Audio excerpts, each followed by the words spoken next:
In this week's retro pop culture news, there's an Eraser reboot that's coming out. Some rare Back to the Future footage was released on YouTube. Cops is coming back to TV. A Sly Stallone auction is coming up. And we have a ton more retro news to talk about, so don't turn that dial.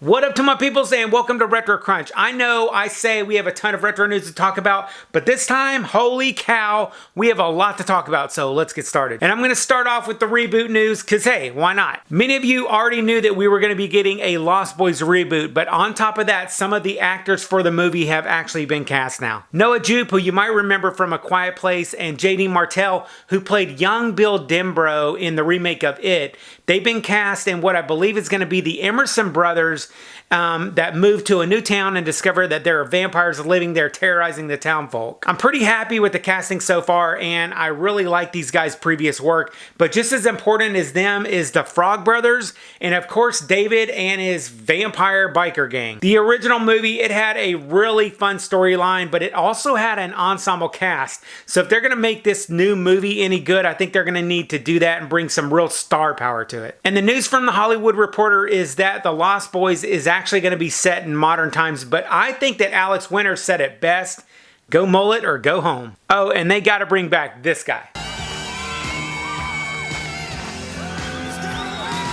Then speaking of casting, the main cast for the new TV show Bel Air has been announced. I'm excited to see this show come together because I think it's going to be a darker and really interesting take on the Fresh Prince show that I grew up with. I'm not really digging who they picked for Carlton just yet though. I hope that he's going to be able to bring some humor to the part and not have Carlton be this brooding and jealous cousin in this version. I wouldn't like that at all. In a reboot that I totally was not expecting and was not on my radar, Eraser Reborn. It looks like the reboot of the 1996 classic has already completed filming and they're already in post-production. It kind of makes sense since there's no big names that are tied to this reboot. That's probably why it flew under the radar so well. It's going to be coming out around spring of 2022, but at this point, no one even knows if it's a full reboot or not, or if Schwarzenegger is possibly attached to this new movie in some way or another. But once I hear more, I'll let y'all know. And then our last reboot news, I promise, Flight of the Navigator. It's being rebooted over at Disney.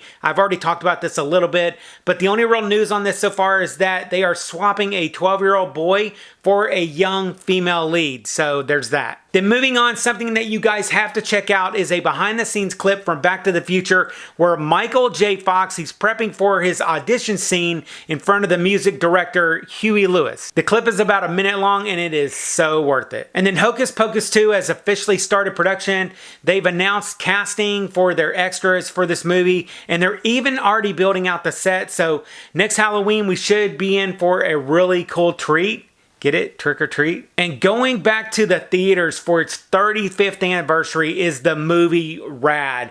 I was a huge BMX bicycle fan back in the day whenever this movie first came out, and there is no bicycle racing movie that's better than Rad. Now this is a one night only event, so if you want to check out this totally tubular movie in theaters, mark down October 14th on your calendar and check below for some more information on where to watch. Then for the Twins 2 movie that's in the works, it looks like they're going to be replacing Eddie Murphy with Tracy Morgan. I was actually really excited to see Eddie Murphy in this, but he's pretty funny as well in his own right, so let's see how it turns out. And that old show Cops that we've watched for forever, it's actually coming back and it's being revived for its 33rd season and it's going to be showing on Fox Nation streaming service in October. Then real quick, if you like celebrity auctions, Sylvester Stallone, he's auctioning off a ton of his personal memorabilia from movies like Rocky and Rambo and The Expendables in a Julian's auction that's going to be happening on December 5th, 2021. There's some really neat stuff that's going to be in this auction, like the headband that he wore in Rambo 2 and the gloves that he wore in Rocky 3. And finally, if you're into retro news and nostalgia stuff, I'll see you in the next video. I'll catch you on the flip side, and remember, if it ain't retro, it ain't worth watching.